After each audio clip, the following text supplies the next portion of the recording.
Welcome everyone. This is Mr. Ashby. We are going to be looking at period 1, 1491 through 1607. This is the pre-colonial era of U.S. history, and it's going to be Brinkley Chapter 1. This is not a very tested period of time. As we see, the AP guidelines only really mandates 5% of the AP test be focused on this chapter. With the big bulk of it being the North American continent being controlled by a huge group of Native Americans, and a very diverse group. And then it's also going to touch on Europeans coming into the Americas to colonize, especially the Spanish. It will also touch on the importation of African slaves at the same time. Okay, let's get started. So, the native cultures, the beginnings of that basically were populated from the north into the south, where most of those Native Americans were coming across this land bridge that was set up in the Bering Sea, and eventually then filtering all the way down through Mexico, through Central America, and then eventually into South America, with most of the population really residing in this area down here, the area of like basically the Mexico, Guatemala, and then also in South America with the Incas. These southern settlements were these largest of the settlements. Again, the largest population clusters were in Peru with the Incas. They also had huge populations with the Mayans in Central America. They also had written language and numbers. Also, the Aztec population around Mexico City was really the world's largest, the new world's largest city. And they had set up schools and aqueducts, medical systems, and a full hierarchy of social classes. So these were very established Native American tribes and groups. However, in North America, a little bit different. We'll get to that in a couple slides. So here's some pictures. And that's Mexico City and the Aztec Empire and the pyramids today. Okay, but in the northern settlement, this is North America, current day United States. It was a very diverse and complex civilization for Native Americans. Again, not a huge amount of population, very spread out across the country. And we had a huge amount of natural resources, very different also, depends on where you lived within America. Most of these tribes form these small governing clans, so they don't really band together to form these mega tribes or mega civilizations like in Mexico or Peru or the Central America. One nation and one group of Native Americans that actually did sort of band together were the Iroquois of the Northeast. And they actually banded together to help deal with like land brokerage and then also like for like alliances against other tribes. That's important to note because eventually Benjamin Franklin is going to basically mimic some of the Iroquois Confederation's ideologies to then adapt that to try to bring the colonies together. And really what held a lot of these tribes together was a huge amount of hunter and gathering and agriculture that was prevalent within this area. Again, huge amounts of agriculture in America, lots of diverse types of crops, and a lot of Native Americans really developed and got a sense of that agriculture that was in their area and utilized it very well. You can see we see lots of different tribes across America. Again, hundreds of tribes you could break them down into. When we think about the tribes in this class, we aren't going to really focus on each individual tribe that much. Again, there's some tribes we're going to talk about in more detail as the course goes on. For this, you really only need to know sort of the geographical diversity that was in America that led to the different tribes themselves.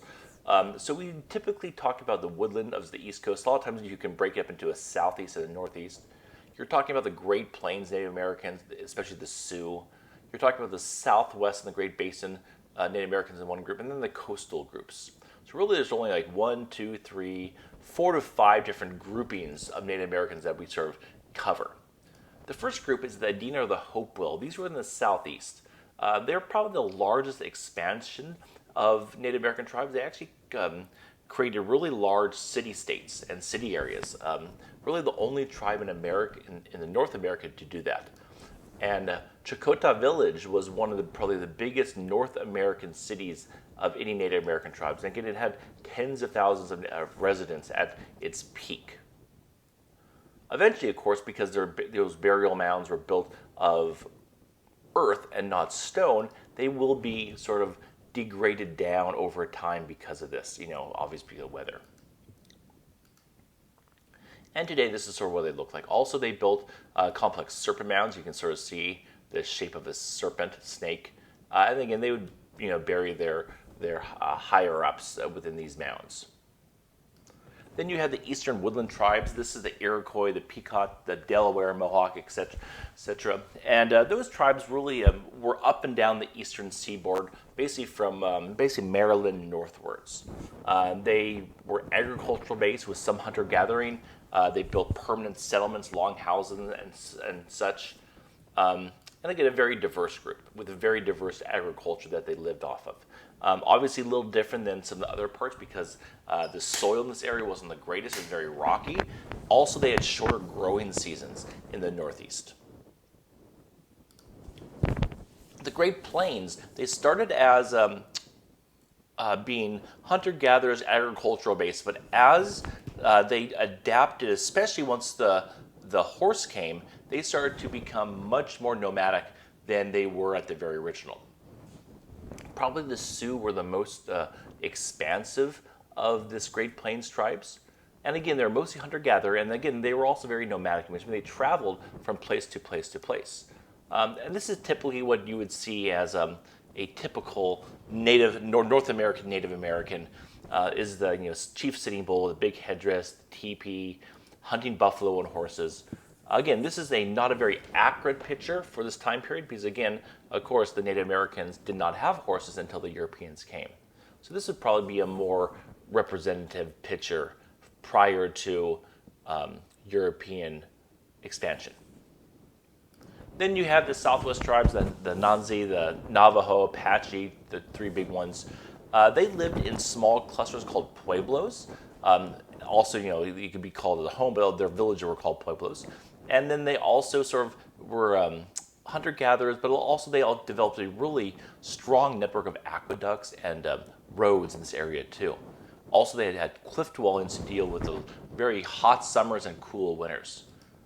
Their biggest settlement was Chaco Canyon, New Mexico. This is what it looks like today in the ruins. This is probably what it looked like in an artist rendition back when it was in full scale.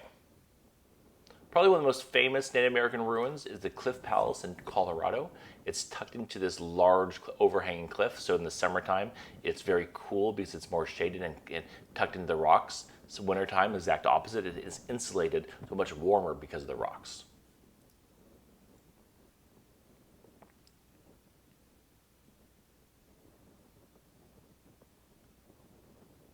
Okay, now we get into the European explorers. So as Native Americans developed, obviously they developed very diversity, and by the 1400s we start seeing Europeans starting to explore and conquer these Native American tribes and civilizations, starting basically with Columbus. Yes, there was some exploration, like for example, Leif Erikson did do some exploring in the early thousands, but they didn't really settle.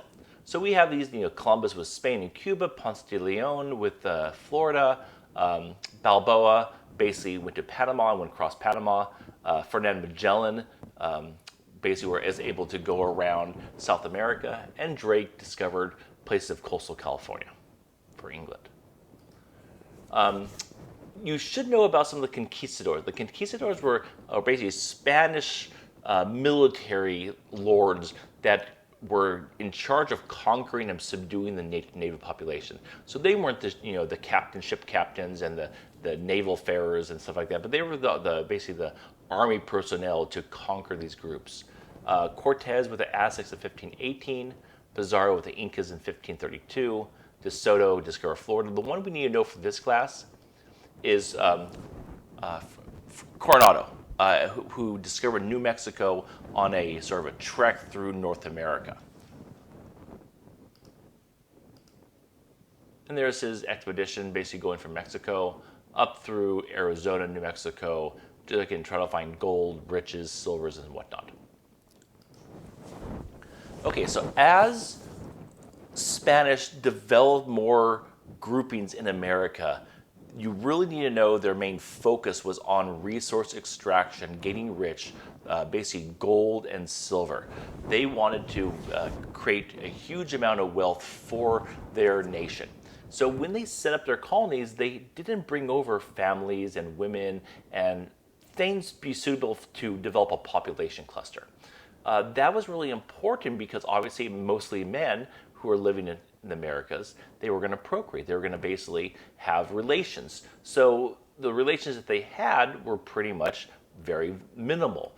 So many of them took to having relations with the natives, causing a new ethnic grouping, a new culture to sort of arise that was basically Spanish Native American. So that's really important. Also, they were very strictly enforced laws, taxes, and religion.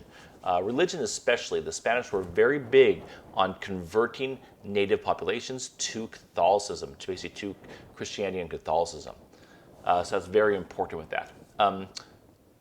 But again, were some groups of colonies were less or more lenient on the natives. The Spanish were sort of the mix. They were very harsh on the natives, but they also intermarried with them too, which again, the English did not intermarry with the with the natives. That is.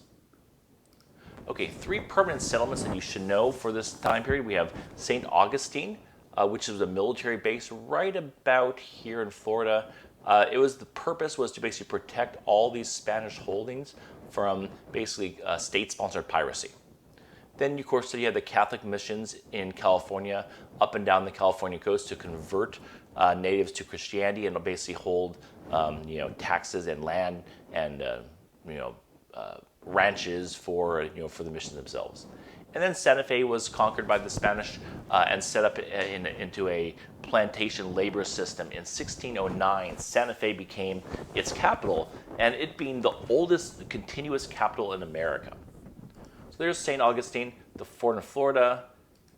There's Santa Fe, the early picture of some of the natives and some of the outlying pueblos. And of course, the California mission set up by Juniper Sierra. Again, this was probably the most famous one there in Carmel. Okay, in New Mexico, and this is not just New Mexico, but many parts of the New World, the Spanish will set up an encomienda system, which basically is a tract of land that was given by the king to a Spanish nobility. And in that tract of land, they were allowed to basically extort labor from the native population. Sort of like slavery, but not direct slavery. So basically, the Spanish lords were given a tract of land, and they were given also the natives around that land to be forced labor, which is sort of a form of slavery, but again, not the same as African slavery, but again, very harsh treatment and very cruel sort of ways that were put down on the natives. And that's the encomienda system. Make sure you know that, because that's going to be on the test that comes up on AP quite a bit. So eventually, in New Mexico, a religious Native American leader named Pope created a revolt. He basically banded together several of the small pueblos around the New Mexico capital, Santa Fe, and they basically rose up and they burned down the Catholic Church. They ran out the missionaries. They killed some of the Spanish government, and they ran out the Spanish population for about 16 years.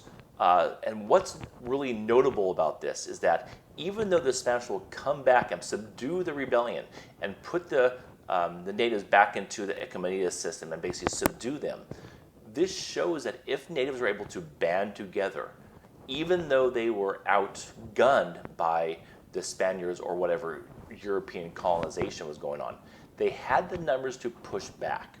The problem was most natives and most groups never would push back. Most natives and groups never really banded together ever to really do that or test that. So again, this is important because there's one time where we do see natives banding together.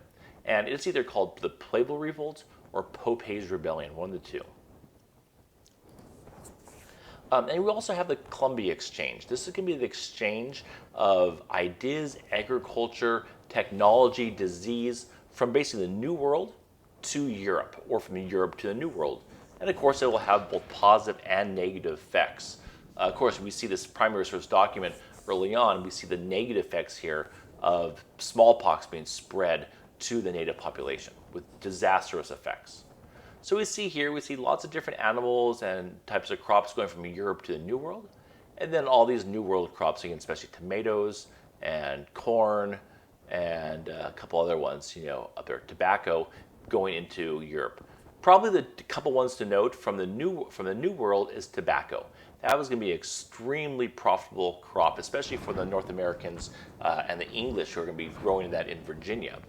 And probably the big ones here would be the horses, and of course rice and sugarcane, which will eventually be grown and be used in a plantation system requiring slaves.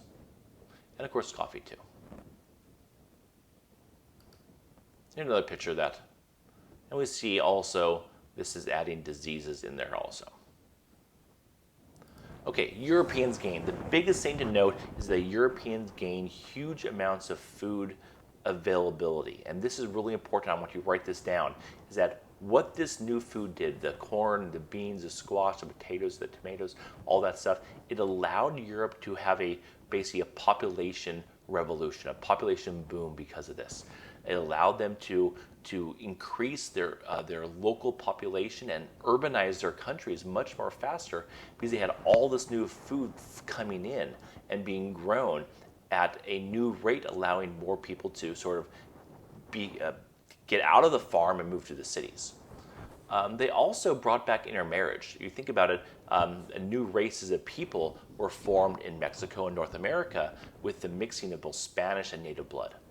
And of course, some disease also came back to Europe. One notable one was the sexually transmitted disease of syphilis. Okay, the New World gains were much different, much more disastrous, especially because of disease. Again, the big ones was influenza, measles, and the smallpox. But again, chickenpox, mumps, and typhus were really deadly too. Overall, it wiped out about half the native population in a couple hundred years. In some areas, especially the island nations, where they really had very little tolerance for this and really small populations to begin with, over 95% of some of the islands were decimated by these different diseases. And of course, it's going to lead to two major things. One, if you are a weakened population with less people, you're going to be easily conquered, and that's going to be prevalent when you look at the conquering patterns. Also, we'll get to in a couple of slides another effect of this. So some of the positive effects and some of the positive gains, obviously, Native Americans got the horse and other draft animals like the chicken, cows, pigs, stuff like that. Gunpowder and guns were now available, steel pots and stuff like that. Where religion is a mixed one, is a positive or negative, since it was forced and not really wanted. You can see that as negative, but again, you can also see that as a positive too.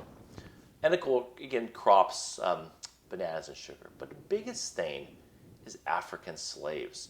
Because of the decimated populations in South America, Central America, and the Caribbean, many European countries are going to start bringing over slaves. They want a stable labor source. So they're going to basically find and buy enslaved Africans from the west part of Africa and bring them over to work in the plantations. And so that's going to be a huge, huge effect. And we'll talk about that more in class too. So we see here they are going to be brought over by the Middle Passage, right like that.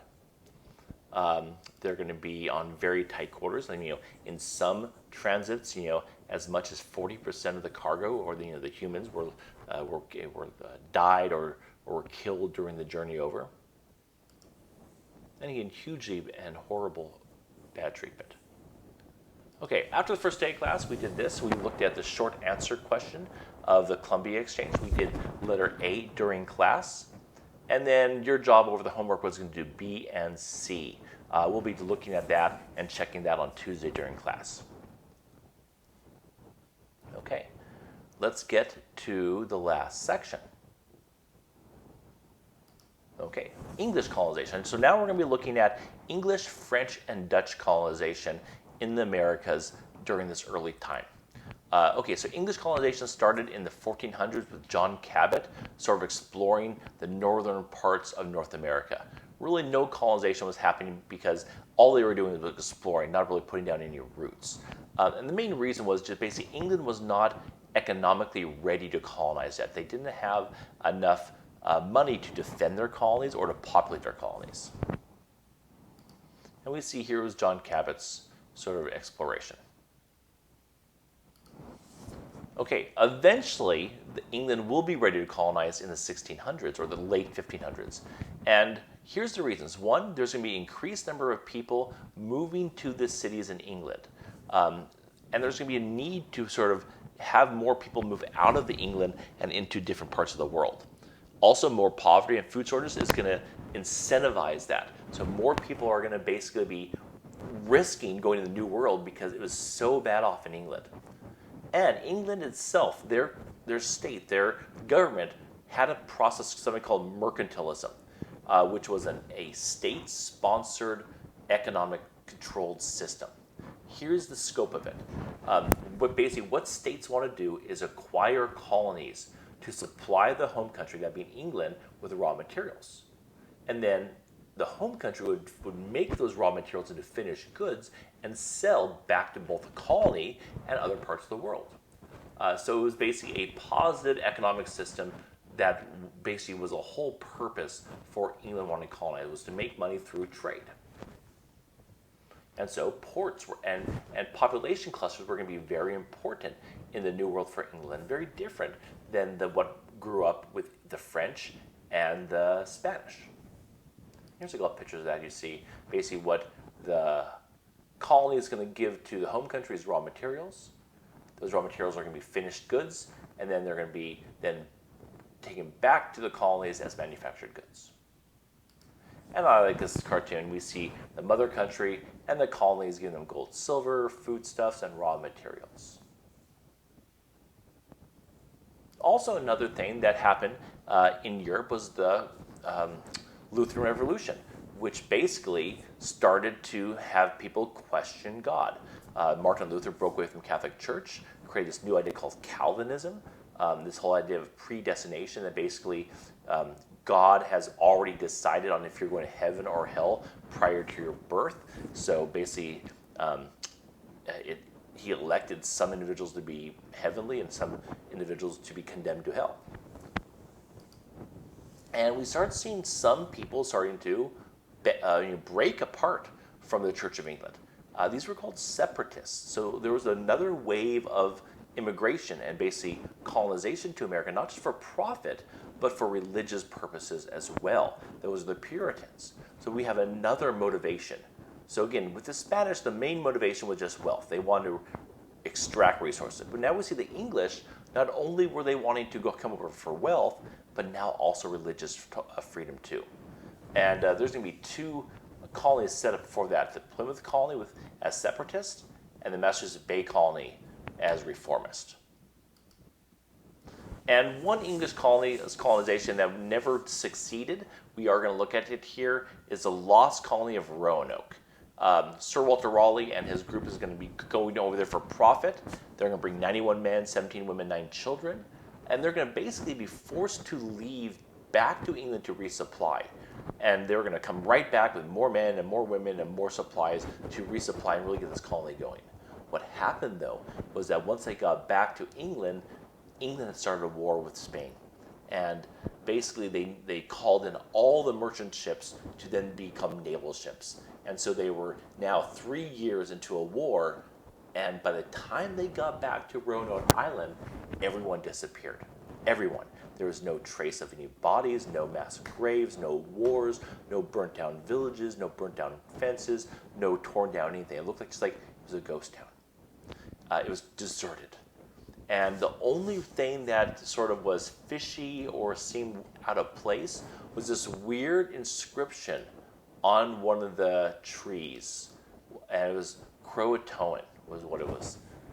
We really don't know what happened. I mean, people have speculated. Maybe they went off to live with the natives. Maybe they couldn't find any food or grow food there, so they went to other parts of the of North Carolina, Virginia. Again, a lot of speculation.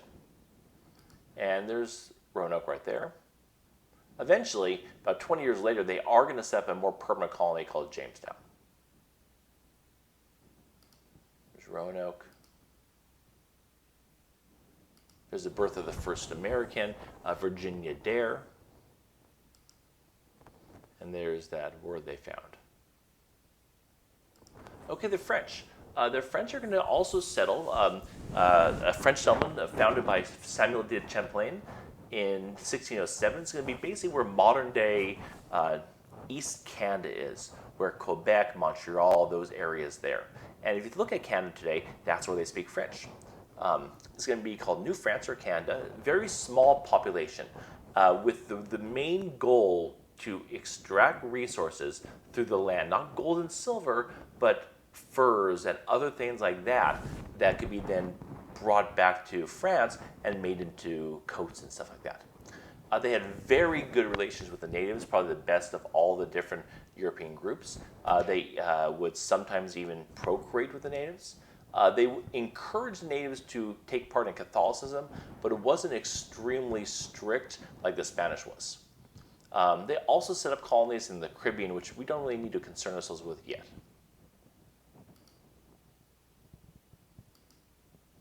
And we see where New France is going to be. Basically, there's the St. Lawrence River, and then all through the Great Lakes area. They'll set up basically fur trapping posts and forts.